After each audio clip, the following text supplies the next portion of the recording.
ini dia first person review dari Honda Brio RS 2016. Loh, yang itu mobilnya.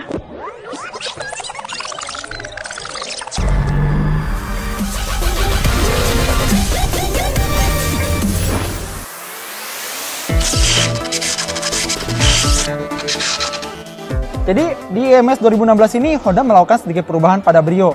Sedikit, tapi perubahannya sangat-sangat bisa kelihatan formulanya. Di depan kita dapat bumper baru, terus lampunya persis lagi mobil RS. Makanya, sorry ya tadi gue bisa salah mobil soalnya mirip sih. Dan peleknya juga baru, dia punya pelek two-tone dengan desain yang cukup bagus.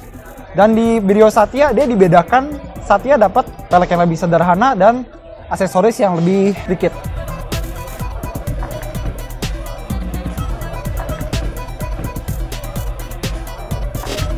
Tadi kalian udah lihat depannya dan memang jadi lebih ganteng.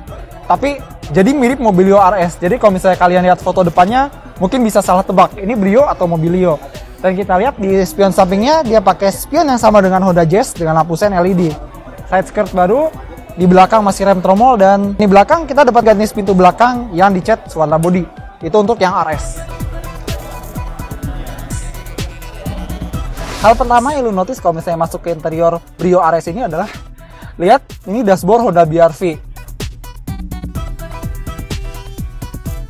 Honda BR-V dashboardnya mampir ke Mobilio, habis ke Mobilio turun lagi ke sini dengan kualitas plastik yang tidak bisa diharapkan sebenarnya. Di sini ada carbon printing baru, lacinya lumayan. Dia punya head unit baru double din dengan merek JVC. Fiturnya entahlah, kita belum tahu karena ini nggak bisa dinyalain. AC-nya juga bagus. Ini udah pencet-pencetan ya digital seperti BR-V. Seperti ini. Dan setirnya dia masih setir Mobilio. Setir Brio maksudnya. Dengan pengaturan hanya berupa tilt steering, tapi ini pengaturannya masih lebih mending daripada Daihatsu Sirion.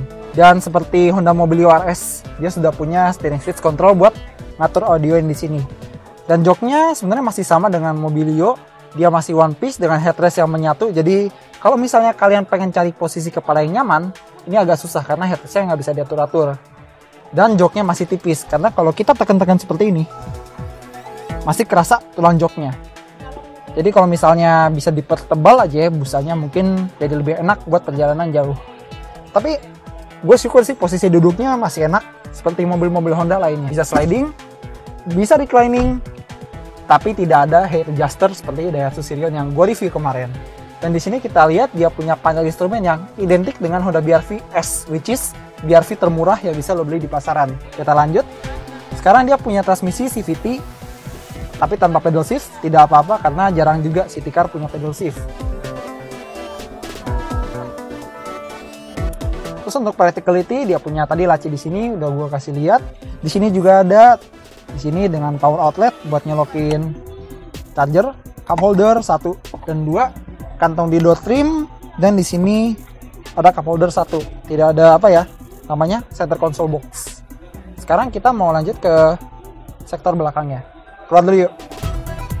Sekarang di interior bagian belakang Honda Brio RS baru, dan rekrumnya masih lumayan, tapi gue nggak bisa bilang ini lega-lega amat, tapi cukup lah buat sebuah city car. Headroomnya oke, masih acceptable, masih bisa ditoleransi, tapi sayang dia sama-sama tidak punya headrest. Jadi seperti Mirage, seperti Sirion, dia tidak punya headrest yang proper, jadi agak kurang nyaman buat duduk santai. Gue suka ya kalau misalnya city car ada headrestnya seperti Hyundai Grand i10 kemarin. Dan ada yang lupa gue bilang kalau ini motif joknya dia baru, tapi meski bahan fabriknya sama, motifnya sekarang lebih atraktif menurut gue. Di belakang sini bagi penumpang belakang kita nggak dapat penyimpanan lain selain di kantong jok dan di sini, karena di door trimnya dia nggak punya kantong sama sekali. Bisa dilihat kamera kesini. Sekarang kita mau cek bagasinya dulu, kita buka. Cuma bisa dibuka dari depan. Kita buka dari sini. Sebenarnya ini salah satu kekurangan dari Brio, karena bagasinya cukup kecil. Dilihat, cukup kecil ya. Dan kalau misalnya kita mau lipat joknya, tarik di sini. Pelipatnya nggak rata lantai, tapi udahlah nggak apa-apa. Dan kalau misalnya kalian pengen tahu di mana ban serepnya, ada di kolong sini. Kita lihat. Dia pensilnya pakai pelek kaleng dengan ban Dunlop. Jadi masih oke lah, masih acceptable. Malah ini standar sebuah city car di Indonesia, jadi masih nggak ada keluhan.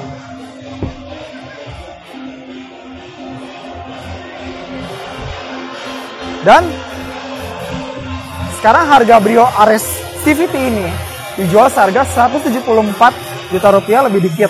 Sementara Brio Satya yang LCGC itu dijual hampir 150 juta. Which is itu adalah harga yang sangat tinggi buat sebuah LCGC. Ubahannya memang sedikit, tapi Brio ini jadi lebih cakep, lebih menarik, lebih sporty daripada Brio yang kita kenal sekarang. Jadi, apakah Brio ini worth atau enggak? Keputusan ada di kalian. Sekian dulu review dari kita. Jangan lupa like video ini, tag sudah nonton, jangan lupa sampaikan kritik dan saranmu di bawah sini. Ada generasi ke-10 yang baru diluncurin. Ini adalah Civic pertama di Indonesia yang pakai turbo langsung dari sananya. Jadi